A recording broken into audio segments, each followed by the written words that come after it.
Hello बच्चों, good evening. आज हम सीखने वाले हैं what is cell, EMF of the cell क्या होता है, internal resistance of the cell क्या होता है, पोटेंशियल डिफरेंस सेल के क्रॉस क्या होता है, पोटेंशियल डिफरेंस और सेल में क्या डिफरेंस होता है, चार्जिंग ऑफ द सेल क्या होता है, सेल को चार्ज कैसे करते हैं, सेल को डिस्चार्ज कैसे करते हैं। अगर ये सारे टॉपिक में अगर तुमको कन्फ्यूजन होता है, इस वीडियो को ध्यान से देखो। एक एक चीज़ को डिस्कस करेंगे और बहुत आसान तरीके से डिस्कस करेंगे, जिससे कि तुम्हारा सारा कन्फ्यूजन दूर हो जाएगा। तो देखो, सबसे पहला है व्हाट इज सेल। सेल क्या है? तो सेल समझ सकते हो कि सेल एक ऐसा डिवाइस है जो सर्किट के किसी दो पॉइंट के बीच में अगर जुड़ता है तो उसके बीच में क्या काम करता है, उसके बीच में पोटेंशियल डिफरेंस पैदा कर देता है, जिसके कारण से करंट फ्लो हो पाता है। तुम जानते होगे कि कोई भी वायर में करंट तभी फ्लो होता है जब उस वायर के क्रॉस को बैटरी जोड़ते हैं, यानी दो वायर के इंड के बीच में अगर पोटेंशियल डिफरेंस पैदा हो जाए तो वायर से करंट फ्लो करने लगता है। तो सेल बस यही काम करता है कि दो पॉइंट के बीच में पोटेंशियल डिफरेंस पैदा कर देता है, जिससे उससे करंट फ्लो करते चला जाए। ये सेल हुआ। अब दूसरा हुआ ईएमएफ ऑफ द सेल क्या होता है। तो तुम मार्केट गए होगे और बैटरी में लिखा होता है 1.2 वोल्ट या 1.5 वोल्ट अलग अलग सेल में। तो वह जो वोल्टेज लिखा हुआ है वो समझो रेटेड वोल्टेज है। इसका ये मतलब नहीं है कि वो बैटरी 1.5 वोल्ट ही लिखा हुआ वोल्टेज ही प्रोवाइड करेगा या 1.2 वोल्ट ही प्रोवाइड करेगा। वो उससे ज़्यादा भी प्रोवाइड कर सकता है वोल्टेज, उससे कम भी कर सकता है। तो जो एक्चुअल वोल्टेज सेल के टर्मिनल के बीच में होता है उसको ही बोलते हैं टर्मिनल वोल्टेज या potential difference between the terminal of the cell, या पोटेंशियल डिफरेंस या voltage across the cell. Terminal voltage या वोल्टेज अक्रॉस द सेल। तब ईएमएफ हो गया रेटेड वोल्टेज, और potential difference across the cell जो हुआ वो टर्मिनल वोल्टेज कहा जाएगा, या voltage across the actual voltage across the cell कहा जाएगा। फिर इंटरनल रेजिस्टेंस क्या होता है। जैसे सेल, कोई भी आदमी 100% परफेक्ट नहीं होता, उसमें कुछ ना कुछ खराबी होता ही है। उसी तरह से जब सेल का मैन्युफैक्चरिंग किया जाता है वो 100% परफेक्ट कभी भी नहीं हो सकता है, उसमें कुछ न कुछ खराबी होगा ही होगा। तो उस मैन्युफैक्चरिंग डिफेक्ट के कारण से क्या होता है कि सेल से जब करंट पास होता है तो वह क्या करता है, करंट को अपोज करता है, करंट के फ्लो को अपोज करता है। तो जो अपोजिशन पैदा होता है करंट के फ्लो के अगेंस्ट, उसको कहते हैं internal resistance of the cell. ठीक है। तो अब ये इंटरनल रेजिस्टेंस क्या हुआ, पोटेंशियल डिफरेंस क्या हुआ और ईएमएफ क्या हुआ, ये समझ चुके हो। अब इसी का अप्लाई करेंगे, और अप्लाई करके हम इस पे चार्जिंग कैसे समझते हैं, चार्जिंग सेल कैसे करता है, डिस्चार्जिंग सेल का कैसे होता है, ये समझेंगे। तो देखो, सेल को कब कहते हैं कि सेल जो है डिस्चार्ज हो रहा है, पहले ये समझेंगे। सेल को कब कहते हैं कि सेल डिस्चार्ज हो रहा है। तो जब सेल के अक्रॉस एक एक्सटर्नल रेजिस्टेंस जोड़ दिया जाए, यानी बाहर से एक रेजिस्टेंस, इसको लोड रेजिस्टेंस भी कहते हैं। अगर सेल के क्रॉस एक लोड रेजिस्टेंस जोड़ दिया जाए तो सेल क्या करेगा, इससे सेल करंट प्रोवाइड करेगा, और वो करंट इसमें जाएगा तो कहेंगे सेल डिस्चार्ज हो रहा है। जब करंट सेल से, ये समझो, निगेटिव में इन करता है, पॉजिटिव से निकलता है। करंट का डायरेक्शन क्या होता है, निगेटिव में इन करना, पॉजिटिव से निकलना। तो हम कहते हैं सेल क्या हो रहा है, डिस्चार्ज हो रहा है। मान लो एक पॉइंट ए है और एक पॉइंट बी है, तो देख रहे हो कि करंट बी से ए की तरफ जा रहा है। तो अब कहेंगे इसका टर्मिनल वोल्टेज कितना है, यानी इसके क्रॉस ए और बी के बीच का पोटेंशियल डिफरेंस क्या है, यही इसका टर्मिनल वोल्टेज है। क्योंकि एक टर्मिनल बी से जुड़ा हुआ है, एक टर्मिनल ए से जुड़ा हुआ है, इसके बीच का जो पोटेंशियल डिफरेंस होगा उसी को कहेंगे टर्मिनल वोल्टेज। तो अब कैसे निकालें पोटेंशियल डिफरेंस क्या होगा।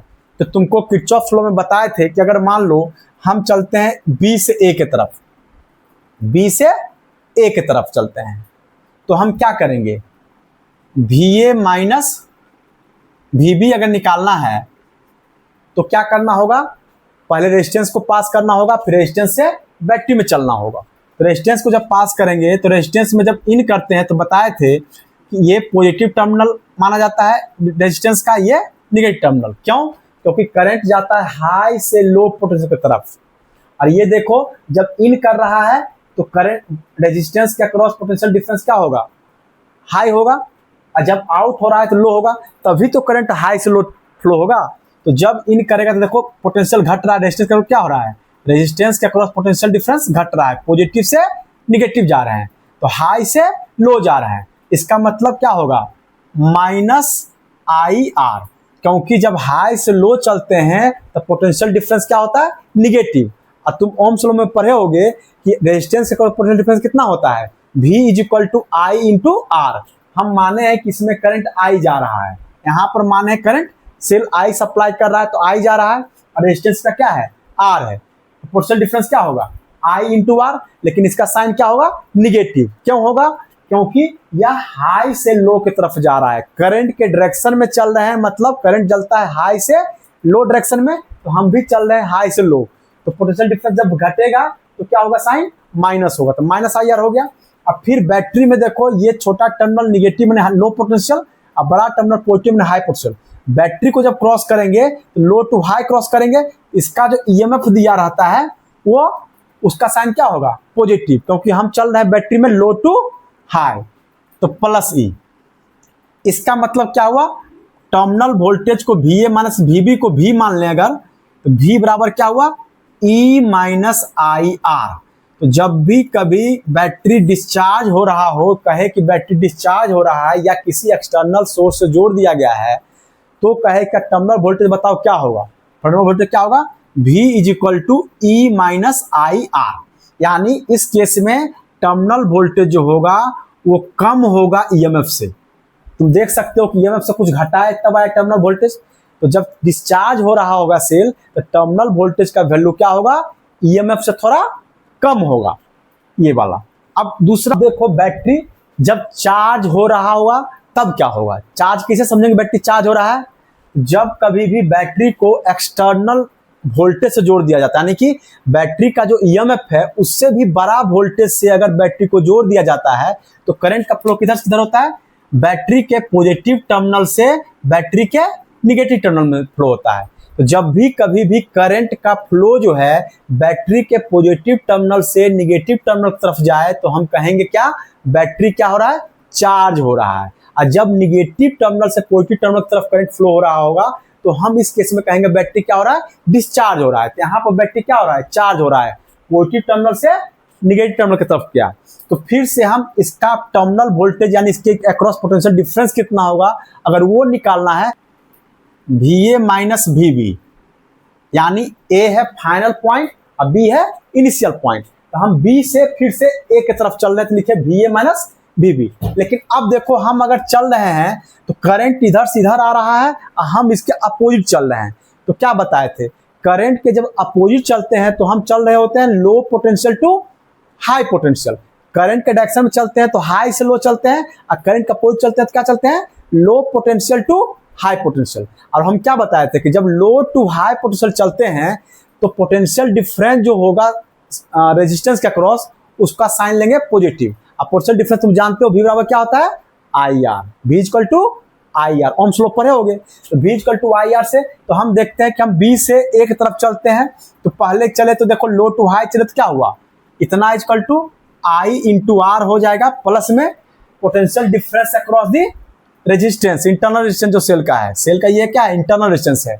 और फिर जब हम इसके बाद इंड करते हैं तो फिर बैटरी आ जाता है। तो बैटरी में चलेंगे तो निगेटिव टू पॉजिटिव या लो टू हाई, तो बैटरी में क्या चले? प्लस, तो प्लस ई। ईएमएफ के साइन पॉजिटिव होगा, क्यों? क्योंकि हम लो टू हाई चले हैं। अब पहुंच गए ए पर, यानी potential difference between A and B क्या हुआ? आई आर एक क्रिएट किया पोटेंशियल डिफरेंस, एक बैटरी का ईएमएफ क्रिएट किया, तो दोनों का सम ही potential difference across the battery होगा। तो that is VA minus VB बराबर क्या होगा? I R in plus E. That is, इसको अगर V मान लें तो V बराबर क्या होगा? EMF plus IR। इस केस में तुम देख सकते हो कि टर्मिनल वोल्टेज यानी potential difference between the terminal of the cell जो है वो EMF से क्या है? ज्यादा, IR ज्यादा है। यानी इस चार्जिंग के केस में क्या कर सकते हैं, potential difference is greater than EMF. यानी जब सेल डिस्चार्ज हो रहा होगा तो पोटेंशियल डिफरेंस जो होगा ईएमएफ से कम होगा, और जब सेल चार्ज हो रहा होगा तो टर्मिनल वोल्टेज जो होगा वो ईएमएफ से ज्यादा होगा। इस फॉर्मूला का इस्तेमाल करके V बराबर E plus I R use करके हम चार्जिंग केस में निकाल सकते हैं नोन। अगर मान लो हम 4 अननोन है, V है, E है, I है, R है, 4 में से कोई 3 चीज दिया हुआ हो, V दिया हो या E दिया हो, IR में कोई 3 चीज दिया हुआ हो, तो 3 चीज दिया तो तीनों चीज का वैल्यू पुट करके जो चौथा अननोन हुआ उसको निकाल सकते हैं, चाहे चार्जिंग हो चाहे डिस्चार्जिंग हो। एनसीईआरटी में पहला ही क्वेश्चन तुम बनाओगे 12th में, पहला या दूसरा क्वेश्चन में इसी कंसेप्ट पर होगा।